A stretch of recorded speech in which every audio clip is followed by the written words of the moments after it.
Speaker sir, ఇప్పుడు నేను లేవాలని కానీ మాట్లాడాలని అనుకోలేదు. గౌరవ ముఖ్యమంత్రి గారు మాట్లాడుతూ సభను తప్పుదోవిచ్చే విధంగా ఆయన మాట్లాడినప్పుడు సభ యొక్క రికార్డును రెక్టిఫై చేయడం నా బాధ్యత. బికాస్ నేనేదో ప్రశ్నకు సమాధానం చెప్పాలనో విమర్శ చేయాలనో నేను మాట్లాడే ప్రయత్నం చేస్తలేను. వారు మాట్లాడినారు కనుక మేము డెఫినెట్గా దాన్ని క్లారిఫై చేయడం మా బాధ్యత అధ్యక్ష. అయితే అధ్యక్ష, ఆ రోజు కామన్ మినిమం ప్రోగ్రాంలో కేసీఆర్ గారు పెట్టించడమే కాదు, షిప్పింగ్ పోర్ట్ఫోలియో అడగకుండానే ఇచ్చారు. ఆ రోజు డిఎంకే పార్టీ నాకు షిప్పింగ్ పోర్ట్ఫోలియో ఇవ్వకపోతే మేము యూపీఐ నుంచి బయటకు పోతామంటే, నేను మంత్రి పదవి కోసం ఢిల్లీ రాలేదు, నాకు ఈ పోర్ట్ఫోలియో అక్కర్లేదు, వారికి ఇచ్చేయండి, నేను వచ్చింది తెలంగాణ కోసమని షిప్పింగ్ పోర్ట్ఫోలియోను స్వచ్ఛందంగా వదులుకున్నటువంటి చరిత్ర కేసీఆర్ గారిది, టీఆర్ఎస్ పార్టీది అధ్యక్ష. ఈరోజు రేవంత్ రెడ్డి గారు మాట్లాడుతూ మేమేదో పదవులు ఇచ్చామని, పదవులను గడ్డిపోచల్లాగా త్యజించిన చరిత్ర ఈ దేశంలో ఎవరికన్నా ఉందంటే అది కేసీఆర్కు, టీఆర్ఎస్ పార్టీకి ఉంది. త్యాగాల పునాదుల మీద తెలంగాణ తెచ్చిన చరిత్ర ఉంది అధ్యక్ష.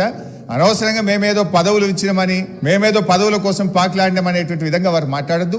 ఆ విషయానికి వస్తే రేవంత్ రెడ్డి గారు ఏబీవీపీలో షురువు అయిండు, టీఆర్ఎస్లో పనిచేసిండు, తెలుగుదేశంలో వేయండు, కాంగ్రెస్లో వేయండు, మరి రేపు ఆడుంటాడో.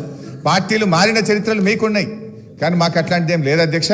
ఇకపోతే మా శ్రీధర్ బాబు గారు లేచి మళ్ళీ నన్ను ఆయన గెలికే ప్రయత్నం చేసిండు, లేకపోతే ఆయన గురించి మాట్లాడాల్సిన అవసరం లేదు అధ్యక్ష. ఆ రోజు ఇదే శాసనసభలో కిరణ్ కుమార్ రెడ్డి గారు ముఖ్యమంత్రిగా ఉన్నప్పుడు నీ తెలంగాణకు నీకు ₹1 ఇయ్యనన్నాడు.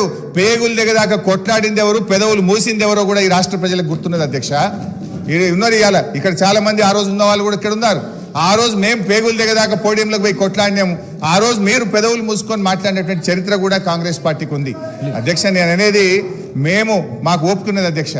దయచేసి మీరు మా మీద విమర్శలు మాని, ప్రజలు మీకు అధికారం ఇచ్చారు, మీకు అవకాశం ఇచ్చారు, మీరు ప్రజలకిచ్చిన ఆ గ్యారంటీలు ఎలా అమలు చేస్తారో దాని మీద దృష్టి పెట్టే ప్రయత్నం చేయండి. దానికి నిర్మాణాత్మకమైన ప్రతిపక్షంగా మేము సహకరిస్తాం, సూచనలు ఇస్తాం. కానీ ఎంతసేపు మీరు మా మీద నెపాలు నెట్టో, మా మీద బురద జల్లేటువంటి ప్రయత్నం మాని, ప్రజలకు మీద ఇచ్చిన హామీల అమలు మీద, పరిపాలన మీద దృష్టి పెట్టండి అని మీ ద్వారా వారికి హితవు. మా ఛానల్ ని లైక్ చేయండి, షేర్ చేయండి, సబ్స్క్రైబ్ చేయండి. మరిన్ని అప్డేట్స్ కోసం పక్కనే ఉన్న బెల్ బటన్ నొక్కండి.